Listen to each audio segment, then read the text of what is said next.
So yeah, why don't you just tell me about how you got into the whole salsa movement? Okay, I got into the salsa movement like mid-1980s. I was coming from jazz and funk and jazz funk, and I just heard some Latin jazz, which really excited me because it was like the jazz I liked, but with all these Cuban rhythms. I started getting into that, and then through that I started to hear the singers of Latin music, the salsa singers, and then that was it. I loved it. So I started doing that mid 1980s. Well, you know, I mean, in the mid 80s, it was just about the music. There was no salsa dancing, so to speak. The only people danced salsa in the 80s were Latin Americans that lived here in Bradford, in Leeds, well, in the UK in general. So you would play a gig, and the only people that could dance like this couple style dancing was Latinos, and everyone else just shook their rump, you know, and, which I didn't mind, you know. I just played the music, and then 1990 onwards, this whole salsa dance class thing started to appear. Because people actually wanted to learn how to dance like the Latin people. Well, in the last 25 years, I mean, I've just sort of seen the salsa scene grow, just in the UK, all over the UK. So, but in particular, you know, I've been involved in it in Yorkshire, in particular in Bradford, and more in Leeds in the last 20 years. But we've gone from like having little small club nights where no one could dance salsa to like a salsa class or two every night of the week in the city. You know, dance teachers, DJs, you know, David Lloyd Sports Centres are doing classes. It's just gone phenomenal, and so now, you know, there's a sizable number of people who are not Latin in Yorkshire that can dance. You know, very familiar with the music. They're very familiar with the, you know, the dancing. They've been to Cuba.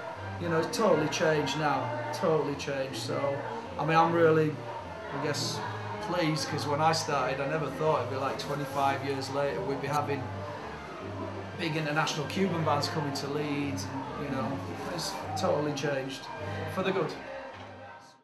Well, this event, as far as I know, is an iSalsa branded event, which is Nikolai, dance teacher, who's been teaching since I started doing my events 20 years ago. So he's got his team now, and they do.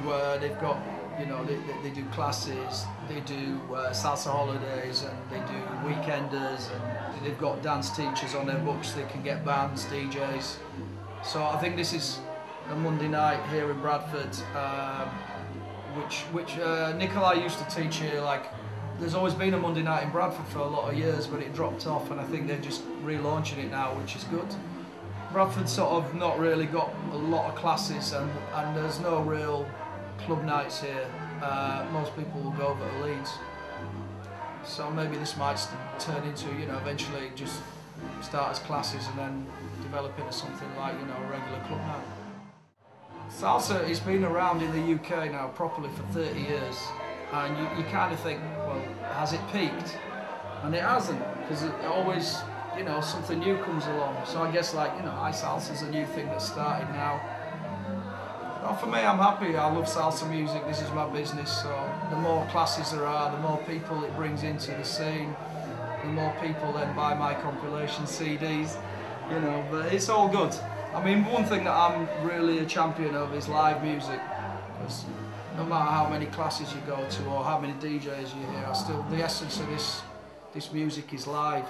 It's like improvised music, you know. It's real musicians playing percussion and bass and trumpet. It's not kind of, you know, auto-tuned vocals and electronic beats. So, and the only way to see it properly is to go to a concert and see those guys playing, because every gig is different. Because it's an improvised music. They can play the same song on 3 nights and it'll be different. You know, the length of the solos, or what the singer's improvising about, or a trumpet solo or a conga solo. So it's going to be different to how it is on the CD. So I'm a great champion of live music. So hopefully iSalsa will get onto live bands as well one day.